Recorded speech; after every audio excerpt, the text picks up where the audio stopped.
ಆಗಿತ್ತು. ಅದರ ಮುಂದಿನ ಭಾಗ ಇದು. ಚಿಕ್ಕಡಪಲ್ಲಿ ಠಾಣೆಯಲ್ಲಿ ಅಲ್ಲು ಅರ್ಜುನ್ ವಿಚಾರಣೆ ನಡೀತಾ ಇದೆ. ಹೈದರಾಬಾದ್ನ ಚಿಕ್ಕಡಪಲ್ಲಿ ಠಾಣೆ, ಆ ಠಾಣೆಯ ಸುತ್ತಮುತ್ತ ಬಿಗಿ ಬಂದೋಬಸ್ತ್ ಏರ್ಪಡಿಸಲಾಗಿದೆ. ಅಲ್ಲು ಅರ್ಜುನ್ಗೆ ವಿಪರೀತವಾದಂಥ ಫ್ಯಾನ್ಗಳು ಕೂಡ ಇದ್ದಾರೆ. ಹೀಗಾಗಿನೇ ಪೊಲೀಸ್ ಠಾಣೆಯ ಮುಂಭಾಗದಲ್ಲಿ ತೀವ್ರ ಕಟ್ಟೆಚ್ಚರವನ್ನು ವಹಿಸಲಾಗಿದೆ. ನಾವು ತೋರಿಸ್ತಾ ಇದ್ದೀವಿ ಚಿಕ್ಕಡಪಲ್ಲಿ ಪೊಲೀಸ್ ಠಾಣೆಯ ಮುಂಭಾಗದ ದೃಶ್ಯಾವಳಿಗಳನ್ನು.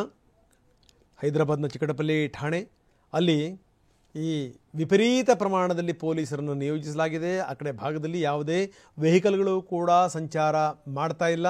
ಸುತ್ತಮುತ್ತಲಿನ ಭಾಗದಲ್ಲೂ ಕೂಡ ಪೊಲೀಸರು ಕಣ್ಣಿಟ್ಟಿದ್ದಾರೆ. ಜೊತೆಗೆ ಯಾರೂ ಕೂಡ ಆ ಕಡೆ ಭಾಗದಲ್ಲಿ ನುಸುಳಬಾರದು, ಅದಕ್ಕೋಸ್ಕರ ವ್ಯಾಪಕ ಮುಂಜಾಗ್ರತೆ ಕ್ರಮಗಳನ್ನು ಕೂಡ ತೆಗೆದುಕೊಳ್ಳಲಾಗಿದೆ. ಚಿಕ್ಕಡಪಲ್ಲಿ ಪೊಲೀಸ್ ಠಾಣೆಯ ಮುಂಭಾಗದ ದೃಶ್ಯಾವಳಿಗಳನ್ನು ನಾವು ತೋರಿಸ್ತಾ ಇದ್ದೀವಿ. ಇನ್ನೊಂದು ಕಡೆಗೆ ನಟ ಅಲ್ಲು ಅರ್ಜುನ್ನ ಪೊಲೀಸರು ಕರ್ಕೊಂಡು ಹೋಗ್ತಿರೋ ದೃಶ್ಯಾವಳಿಗಳನ್ನು ಕೂಡ ನಾವು ತೋರಿಸ್ತಾ ಇದ್ದೀವಿ. ಈಗ ಚಿಕ್ಕಡಪಲ್ಲಿ ಪೊಲೀಸ್ ಠಾಣೆಯಲ್ಲಿದ್ದಾರೆ ಅಲ್ಲು ಅರ್ಜುನ್. ಅವ್ರನ್ನ ವಿಚಾರಣೆಗೆ ಒಳಪಡಿಸಲಾಗಿದೆ. ಬನ್ನಿ, ನಮ್ಮ ಪ್ರತಿನಿಧಿ ಶಿವರಾಜ್ ಕುಮಾರ್ ಈಗ ನಮ್ಮೊಂದಿಗೆ ನೇರ ಸಂಪರ್ಕದಲ್ಲಿದ್ದಾರೆ. ಶಿವರಾಜ, ನಾವು ನೋಡ್ತಾ ಇದ್ದೀವಿ 4ನೇ ತಾರೀಕು ನಡೆದಂಥ ಘಟನೆ ಇದು. ಆಕೆ ಸಂಧ್ಯಾ ಥಿಯೇಟ್ರಿಗೆ ಹೋಗಿದ್ದರು. ಆಕೆಯ ಕುಟುಂಬದ ಜೊತೆಗೆ. ಆಕೆ ಹೆಸರು ರೇವತಿ ಅಲ್ಲೇ ಸ್ಥಳದಲ್ಲೇ ಸಾವನ್ನಪ್ಪಿದರು ಕಾಲ್ತೊಳಿತದಿಂದ. ಆಕೆಯ ಮಗ ಕೂಡ ತೀವ್ರವಾಗಿ ಗಾಯಗೊಂಡಿದ್ದ. ಇದಕ್ಕೆ ಸಂಬಂಧಪಟ್ಟಂಗೆ ಅವರು ಪೊಲೀಸ್ ಠಾಣೆಯ ಮೆಟ್ಟಿಲೇರಿದ್ರು. ಇದಕ್ಕೆ ಸಂಬಂಧಪಟ್ಟಂಗೆ FIR ಕೂಡ ದಾಖಲಾಗಿತ್ತು. ಅದರ ಮುಂದುವರೆದ ಭಾಗ ಇದು. ಈಗ ಅಲ್ಲು ಅರ್ಜುನ್ನ ಪೊಲೀಸರು ವಶಕ್ಕೆ ಪಡೆದಿದ್ದಾರೆ, ವಿಚಾರಣೆಯನ್ನು ಮಾಡ್ತಾ ಇದ್ದಾರೆ. ಏನೇನು ನಡೀತಾ ಇದೆ ನಂಬರ್ 1, ಜೊತೆಗೆ ಈ ವಿಪರೀತ ಫ್ಯಾನ್ಗಳಿದ್ದಾರೆ ಅವರಿಗೆ. ಜೊತೆಗೆ ಏನಂದರೆ ಈ ತೆಲುಗು ಚಿತ್ರರಂಗದಲ್ಲಿ ಅಂದರೆ ಆಂಧ್ರ ಪ್ರದೇಶದಲ್ಲಿ ನಾವು ನೋಡಿದ್ದೀವಿ, ಆಂಧ್ರ ಮತ್ತು ತೆಲಂಗಾಣದಲ್ಲಿ ವಿಪರೀತ ಪ್ರಮಾಣದಲ್ಲಿ ಹುಚ್ಚಿದೆ. ಈಗೇನು ಪರಿಸ್ಥಿತಿ ಯಾವ ರೀತಿ ಇದೆ ಸ್ಟೇಷನ್ನ ಸುತ್ತಮುತ್ತ?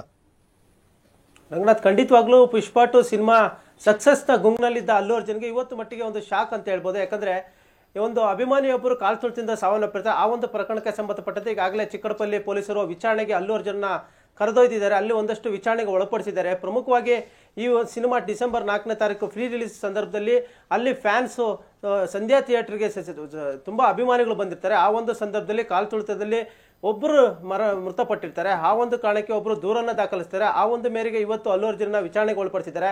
ಈಗಾಗಲೇ ಅವರ ಕುಟುಂಬಕ್ಕೆ ನಾವು ಏನೆಲ್ಲ ಸಹಾಯ ಮಾಡಬೇಕು ಅದನ್ನು ಮಾಡ್ತೀವಿ ಅಂತ ವಿಡಿಯೋ ಮಾಡುವ ಮೂಲಕವಾಗಲಿ ಟ್ವಿಟರ್ನಲ್ಲಿ ಅಲ್ಲು ಅರ್ಜುನ್ ಹಂಚ್ಕೊಂಡಿದ್ರು. ಜೊತೆಗೆ ಸಕ್ಸಸ್ ಪ್ರೆಸ್ ಮೀಟಲ್ಲೂ ಕೂಡ ಖುದ್ದು ಅಲ್ಲು ಅರ್ಜುನ್ ಮತ್ತು ನಿರ್ದೇಶಕರು ಕೂಡ ಇದ್ರ ಸಂಬಂಧಪಟ್ಟ ಮಾತಾಡಿದ್ರು. ಅವ್ರಿಗೆ ಕುಟುಂಬಕ್ಕೆ 25 ಲಕ್ಷ ಪರಿಹಾರ ಕೂಡ ಕೊಡ್ತೀವಿ ಅಂತ ಹೇಳಿದರು.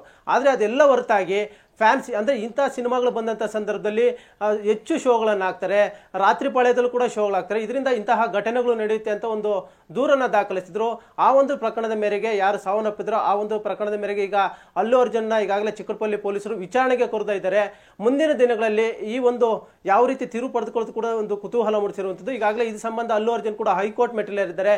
ಇದನ್ನು ಸ್ಕ್ವಾಶ್ ಮಾಡಬೇಕು ಅಂತ ಅವರು ಅಪೀಲ್ ಹಾಕಿರುವಂಥದ್ದು. ಜೊತೆಗೆ ಈಗ ಅಲ್ಲಿ ಚಿಕ್ಕಡಪಲ್ಲಿ ಒಂದು ಪೊಲೀಸ್ ಸ್ಟೇಷನ್ ಸುತ್ತಮುತ್ತ ಒಂದು ಬಿಗಿ ವಾತಾವರಣ ಇದೆ. ಯಾಕಂದರೆ ಅಲ್ಲು ಅರ್ಜುನ್ ಅರೆಸ್ಟ್ ಆದ ಸಂದರ್ಭದಲ್ಲಿ ಸಾಕಷ್ಟು ಅಭಿಮಾನಿಗಳು ಅಲ್ಲಿ ಠಾಣೆ ಹತ್ರ ಬರ್ತಾ ಇದ್ದಾರೆ.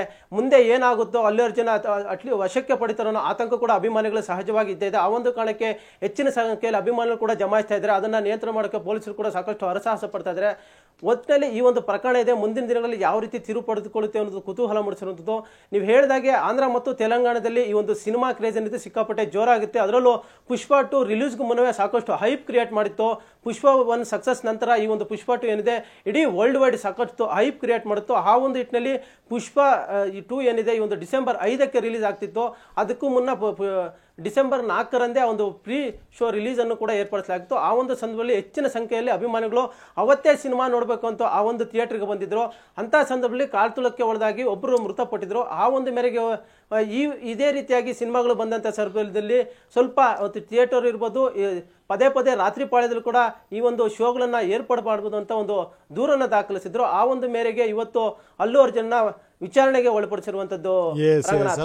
ಒಂದು ಸಂಗತಿ ನಿಜ ಏನು ಅಂದರೆ ಈ ವಿಪರೀತ ಶೋಗಳನ್ನು ಮಾಡುವಂಥದ್ದು ಅದೆಲ್ಲ ಇದೆಯಲ್ಲ, ಅದು ಒಂದು ಕಡೆಗೆ. ಜೊತೆಗೆ ಏನು ಅಂತಂದರೆ ಈ ಮೊದಲೇ ಏನಾದರೂ ಟಿಕೆಟ್ಗಳನ್ನು ಬುಕ್ ಮಾಡಿ ಅಥವಾ ಈ ಟಿಕೆಟ್ ಇರುವಂಥವ್ರನ್ನೇ ದೂರದಿಂದ ಬಿಟ್ಬಿಟ್ರೆ ಅದ್ರ ಸಮಸ್ಯೆ ಇರಲ್ಲ. ನಂಬರ್ 2, ಯಾಕಂದರೆ ಈ ರೀತಿ ಟಿಕೆಟ್ ಸಿಗುತ್ತೆ ಅನ್ನುವಂಥ ಕಾರಣದಿಂದ ವಿಪರೀತ ಜನ ಬರೋದು, ಸಂಸಾರ ಸಮೇತ ಬರೋದು, ಅಲ್ಲಿ ಸಿಕ್ಕೊಳ್ಳೋದು, ಸಾಯೋದು ಸಾಮಾನ್ಯ ಸಂಗತಿ ಅಲ್ಲ ಇದು. ಜೊತೆಗೇನು ಅಂತಂದರೆ ಇದಕ್ಕೆ ಸಂಬಂಧಪಟ್ಟಂಗೆ ಅಲ್ಲು ಅರ್ಜುನ್ ಪ್ರತಿಕ್ರಿಯೆ ಕೊಟ್ಟಿದ್ದರು. ಇದು ಬಹಳ ದುಃಖದ ಸಂಗತಿ, ಇದು ನೋವಿನ ಸಂಗತಿ ಇದು. ಜೊತೆಗೇನು ಅಂದರೆ ರೇವತಿ ಪುತ್ರನ ಚಿಕಿತ್ಸಾ ವೆಚ್ಚ ಏನಿದೆಯಲ್ಲ ಅದನ್ನು ನಾನೇ ಭರಿಸ್ತೀನಿ ಅನ್ನುವಂಥ ಮಾತನ್ನು ಕೂಡ ಅವ್ರು ಹೇಳಿದರು. ಇದೆಲ್ಲದರ ಜೊತೆಗೆ ಒಂದನ್ನು ಯೋಚನೆ ಮಾಡಬೇಕು, ಜನರಿಗೆ ಆ ಪ್ರಜ್ಞೆ ಇರಬೇಕು ಶಿವರಾಜ್ ಕುಮಾರ್. ಯಾಕಂದರೆ ಇಂಥ ಸಂದರ್ಭದಲ್ಲಿ ಮೊದಲನೇ ಶೋನೇ ನೋಡಬೇಕು ಅಂತ ಏನಾದರೂ ರೂಲ್ಸ್ ಇದೆಯಾ? ಜೊತೆಗೆ ಏನು ಅಂದರೆ ಈಗ ಹೋಗಿ ಹಿಂಗೆ ಪ್ರಾಣ ಕಳ್ಕೊಳ್ಳೋದು ಅಂದ್ರೆ ಏನು ಹೇಳಿ ಅರ್ಥ? ಜೊತೆಗೆ ಈ ರೀತಿ ಆದಂಥ ಸಂದರ್ಭದಲ್ಲಿ ಒಬ್ಬ ನಾಯಕ ನಟರನ್ನು ಹಿಂಗೆ ಎಳ್ಕೊಂಬಂದು ಕೂಡಿಸ್ಕೊಂಡ್ಬಿಟ್ರೆ ಗತಿ ಏನಾಗಬೇಕು? ಅಂದರೆ ವಿಚಾರಣೆ ಮಾಡ್ಬೋದು ಬಿಡ್ಬೋದು, ಪ್ರಶ್ನೆ ಬೇರೆ, ಅವರು ಕೂಡ ಕೂಲಾಗಿದ್ದಾರೆ, ಪ್ರಶ್ನೆ ಬೇರೆ. ಅಟ್ಲೀಸ್ಟ್ ಜನರಿಗೆ ಒಂದಷ್ಟು ಜಾಗೃತಿ ಬೇಕಪ್ಪ. ಯಾವ ಸಂದರ್ಭದಲ್ಲಿ ಯಾವ ಸಿನಿಮಾ ನೋಡಬೇಕು, ಏನು ಎತ್ತ, ಏನೊಂದು 2 ದಿವಸ ಬಿಟ್ಟು ಹೋದ್ರೆ ಏನಾದರೂ ಏನು ನಷ್ಟ ಆಗುತ್ತಾ? ಜನ ಯಾವ ಪಾಠ ಕಲಿತಾರೆ ಅಂತ ಶಿವರಾಜ್. ಹೌದು, ಖಂಡಿತವಾಗ್ಲೂ ರಂಗನಾಥ್. ಯಾಕಂದ್ರೆ ಈ ಒಂದು ಅಭಿಮಾನಿಗಳು ಕೂಡ ಸ್ವಲ್ಪ ಒಂದು ಎಚ್ಚರಿಕೆ ಇರಬೇಕಾಗುತ್ತೆ. ಯಾಕಂದ್ರೆ ಸಿನಿಮಾ ಅವತ್ತೇ ನೋಡ್ಬೇಕು ಅಂತ ಯಾವುದೇ ರೀತಿಯಾದ ರೂಲ್ಸ್ ಇರೋದಿಲ್ಲ. ಆಗಿದ್ರೂ ಕೂಡ ಎಲ್ಲೊಂದು ಕಡೆ ತಮ್ಮ ಅಂಧಾಭಿಮಾನ ತೋರ್ಸೋಕ್ಕೋಸ್ಕರ ಅವರು ಅವತ್ತೇ ಸಿನಿಮಾ ನೋಡಬೇಕು ಅಂತ ಹೋಗ್ತಾರೆ. ಅದರಲ್ಲೂ ಆಂಧ್ರ ಮತ್ತು ತೆಲಂಗಾಣದಲ್ಲಂತೂ ಈ ಒಂದು ಕ್ರೇಜ್ ಸಿಕ್ಕಾಪಟ್ಟೆ ಜಾಸ್ತಿ ಇದೆ. ಫ್ಯಾನ್ಸ್ ಅಂತೂ ಅಲ್ಲು ಅರ್ಜುನ್ನ ಈ ಒಂದು ಸಿನಿಮಾಗೆ ತುಂಬಾ ವರ್ಷಗಳಿಂದ ಕಾಯ್ತಾ ಇದ್ರು. ಪುಷ್ಪವನ್ನು ಸಕ್ಸಸ್ ಆದ ನಂತರ ಪುಷ್ಪ 2 ಯಾವಾಗ ಬರುತ್ತೆ ಅಂತ ಕಾತರದಿಂದ ಎದುರು ನೋಡ್ತಾ ಇದ್ರು. ಎಲ್ಲೋ ಒಂದು ಕಡೆ ತಮ್ಮ ಅಂಧಾಭಿಮಾನದಿಂದ ಈ ರೀತಿಯಾದಂಥ ಎಡವಟ್ಟುಗಳಾಗ್ತಾ ಇರುವಂಥದ್ದು. ಇಲ್ಲಿ ಅಲ್ಲು ಅರ್ಜುನ್ ಪಾತ್ರ ಏನು ಅನ್ನೋದಕ್ಕಿಂತ ಅಭಿಮಾನಿಗಳು ತಾವು ಎಷ್ಟು, ಯಾಕಂದ್ರೆ ತಮ್ಮ ಜೀವಕ್ಕೆ ಇಂಪಾರ್ಟೆಂಟ್ ಕೊಡಬೇಕು ಅಂತ ಕೂಡ ನೋಡಬೇಕಾಗುತ್ತೆ. ಯಾಕಂದ್ರೆ ಪ್ರತಿ ಸಂದರ್ಭದಲ್ಲೂ ಸಿನಿಮಾ ರಿಲೀಸ್ ಆದಂಥ ತಕ್ಷಣ ನೋಡಬೇಕು ಅನ್ನೋರು ಇದೊಂದು ಎಚ್ಚರಿಕೆ ಗಂಟೆ ಅಂತಲೂ ಹೇಳ್ಬೋದು ರಂಗನಾಥ್. ಎಸ್, ಧನ್ಯವಾದ ತಮ್ಮೆಲ್ಲ ಮಾಹಿತಿಗೆ. ನೋಡಿ, ನಾವು ನೋಡ್ತಾ ಇದ್ವಿ ಚಿಕ್ಕಟಪಲ್ಲಿ ಪೊಲೀಸ್ ಠಾಣೆಯಲ್ಲಿದ್ದಾರೆ ಅಲ್ಲು ಅರ್ಜುನ್ನ ಪೊಲೀಸರು ವಶಕ್ಕೆ ತೆಗೆದುಕೊಂಡಿದ್ದಾರೆ. ಈಗ ವಿಚಾರಣೆಯನ್ನು ಮಾಡ್ತಾ ಇದ್ದಾರೆ. ಯಾಕಂದರೆ ಅತ್ಯಂತ ದೊಡ್ಡ ಮಟ್ಟದಲ್ಲಿ ಸದ್ದು ಮಾಡಿರುವಂಥ ಚಿತ್ರ, ಎಲ್ಲ ಚಿತ್ರಗಳ ದಾಖಲೆಗಳನ್ನು ಉಡೀಸ್ ಮಾಡಿರುವಂಥ ಚಿತ್ರ, ಅತ್ಯಂತ ಕಡಿಮೆ ಅವಧಿಯಲ್ಲಿ 1000 ಕೋಟಿ ಸಂಪಾದನೆ ಮಾಡಿರುವಂಥ ಚಿತ್ರ. ಅಂದರೆ ಇದು ಈ ಮೊದಲನೆಯ ಭಾಗ ಇದೆಯಲ್ಲ, ಅದು ಹಿಟ್ಟಾದ ಮೇಲೆ ಎರಡನೆಯ ಭಾಗ ಏನು ಬರ್ತಾ ಇದೆ ಪಾರ್ಟ್ 2, ಇದಕ್ಕೆ ಸಂಬಂಧಪಟ್ಟಂಗೆ ವಿಪರೀತವಾದಂಥ ಕ್ರೇಜ್ ಬೆಳೆಸ್ಕೊಂಡ್ಬಿಟ್ಟಿದ್ದಾರೆ ಅಭಿಮಾನಿಗಳು. ಮೊದಲನೇ ದಿವಸವೇ ಸಿನಿಮಾ ನೋಡಬೇಕು ಅಂತ. ಅತ್ಯಂತ ಸುದೀರ್ಘವಾಗಿರುವಂಥ ಚಿತ್ರ ಇದು, ಸುಮಾರು 3.5 ಗಂಟೆ ಸಿನಿಮಾ. ಅದನ್ನು ನೋಡಲಿಕ್ಕೆ ಪಾಪ ಈ ಮಹಿಳೆ ಬಂದಿದ್ದರು, ರೇವತಿ, ತನ್ನ ಕುಟುಂಬದ ಸಮೇತ. ರೇವತಿಯ ಮಗ ತೀವ್ರವಾಗಿ ಗಾಯಗೊಂಡ, ರೇವತಿ ಸ್ಥಳದಲ್ಲೇ ಸಾವನ್ನಪ್ಪಿದರು. ಇದಕ್ಕೆ ಸಂಬಂಧಪಟ್ಟಂಗೆ ಈಗ ಪ್ರಕರಣ ದಾಖಲಾಗಿತ್ತು. ಅದರ ಮುಂದುವರೆದ ಭಾಗ ಪುಷ್ಪನನ್ನು ಪೊಲೀಸರು ವಶಕ್ಕೆ ಪಡೆದಿದ್ದಾರೆ, ವಿಚಾರಣೆಯನ್ನು ಮಾಡ್ತಾ ಇದ್ದಾರೆ.